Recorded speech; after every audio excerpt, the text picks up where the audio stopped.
Being outdoors is a staple of living in the Upper Peninsula, and the cold weather goes right along with it. With the frigid, windy conditions much of the UP is expecting to see tonight, it's crucial to remember to protect ourselves against frostbite and even hypothermia. We have a slightly warm blanket of air surrounding our bodies, even our exposed skin.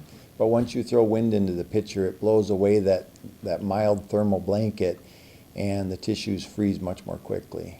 Doctors say that with frostbite, any exposed skin could be damaged in 30 minutes or less, so take extra safety with steps 1, 2, and 3.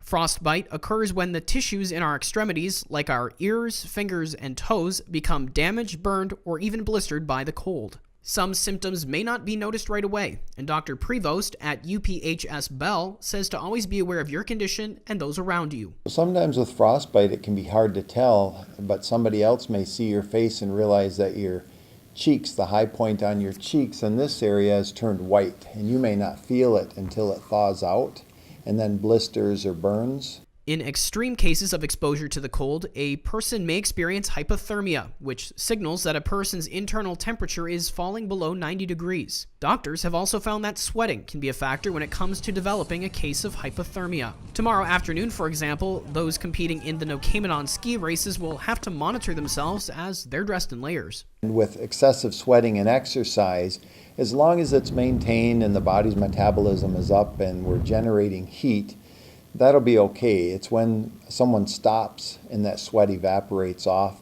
If you don't get that wet clothing off and put some dry clothing on and get in a warm environment, that's when the skiers are probably going to be at the most risk. For most that live in this area, the cold is nothing new, but your safety outdoors is something that should never be overlooked. Reporting in Ishpeming, I'm Dane Wormlinger for ABC 10 CW5 News.